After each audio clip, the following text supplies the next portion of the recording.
नमस्कार बच्चों।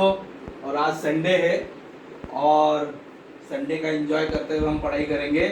तो कल हमने 1857 के स्वतंत्रता संग्राम के असफलता के कारणों को समझा था और देखा था कि किस प्रकार से असफलता मिली। आज हम जो है प्रथम स्वतंत्रता संग्राम जो कि 1857 में हुआ था उसका हम जो है महत्व क्या है और उसका स्वरूप क्या है ये समझेंगे। तो 1857 की क्रांति असफल हुई मगर इसने जो है अंग्रेजी साम्राज्य की जड़ों को हिलाकर रख दिया था और अंग्रेज सोचने पर मजबूर हो गए थे कि यदि भारतीयों को नहीं रोका गया तो उनको यहाँ से बहुत जल्दी अपना बोरिया बिस्तर समेट कर जाना होगा। तो 1857 की क्रांति जो है सबसे पहले तो ये हुआ कि भारतीयों के लिए यह प्रेरणा स्रोत का काम करी। इसमें सभी लोगों ने मिलकर भाग लिया था और किसान, दस्तकार, सैनिक, जमींदार, भूस्वामी जितने भी थे सब ने मिलकर भाग लिया, इसलिए ये भारतीयों के लिए एक प्रेरणा का स्रोत बनी। दूसरा है कि 1857 के प्रथम स्वतंत्रता संग्राम ने अंग्रेजी साम्राज्य की जड़ों को हिलाकर रख दिया था। अंग्रेजों ने सोचा भी नहीं था कि भारतीय लोग इस प्रकार से क्रांति कर सकते हैं।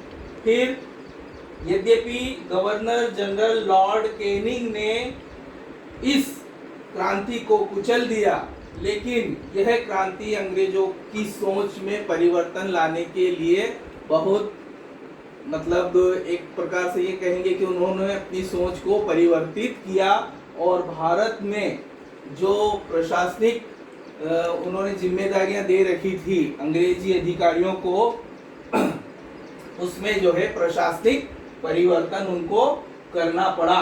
और प्रशासनिक परिवर्तन कैसे करना पड़ा कि जो ब्रिटिश की संसद है उसने 1858 ईस्वी में एक अधिनियम बना दिया और वह इस प्रकार का अधिनियम था कि ईस्ट इंडिया कंपनी जिसकी स्थापना 1600 ईस्वी में हुई थी उससे अधिकार छीनकर जो सारे अधिकार थे भारत पर शासन करने के वह इंग्लैंड की सरकार को सौंप दिए गए।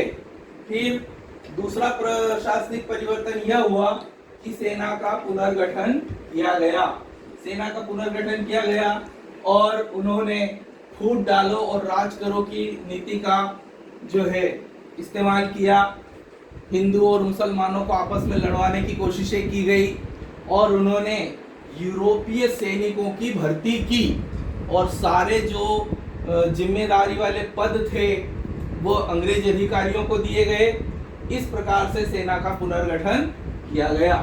फिर तीसरा पॉइंट इसमें आता है अपना देशी रियासतों का विलय करने की जो नीति थी, हड़प करते थे और उसको अपने में मिला लेते थे, उस नीति में अंग्रेजों ने जो है परिवर्तन किया। और परिवर्तन इस प्रकार से किया कि पहले तो भैया जहां उत्तराधिकारी नहीं है उसको अपने राज्य में मिला लो, उसको हड़प कर लो। लेकिन यहाँ उन्होंने जब देखा कि प्रथम स्वतंत्रता संग्राम जो है बहुत व्यापक पैमाने पर हुआ है तो उन्होंने इस नीति में परिवर्तन किया और जो उनकी जो नीति थी उसको उन्होंने बदला। फिर उदार दृष्टिकोण, जो जमींदार थे, भूस्वामी थे, जिन पर कर काफी लगाया जाता था, टैक्स वसूला जाता था, वो जो है अंग्रेजों ने उनके प्रति उदार दृष्टिकोण अपनाया और उनको बहुत से जमींदारों को, भूस्वामियों को करों से राहत देने की कोशिशें की गई। फिर तीसरा इसका एक पॉइंट ये बनता है चौथा कि ब्रिटिश इतिहासकारों ने, जितने भी ब्रिटिश इतिहासकार है उसने इस 1857 के संग्राम को केवल एक सैनिक विद्रोह माना है। क्या माना है? सैनिक विद्रोह, क्योंकि यह सैनिकों द्वारा किया गया और भव्य पैमाने पर नहीं हुआ। उन्होंने केवल मात्र से एक सैनिक विद्रोह कहकर छुट्टी पा ली। लेकिन भारत के क्रांतिकारी विनायक दामोदर सावरकर ने इन घटनाओं को भारत का प्रथम स्वतंत्रता संग्राम कहा है। इस प्रकार से 1857 का प्रथम स्वतंत्रता संग्राम जो है 10 मई 1857 को मेरिट में सैनिकों द्वारा किया गया था, परंतु यह ध्यान रखा जाना आवश्यक है कि सैनिकों ने अगले ही दिन दिल्ली की ओर कूच कर बहादुर शाह द्वितीय को प्रतीक के रूप में भारत का सम्राट घोषित कर दिया था।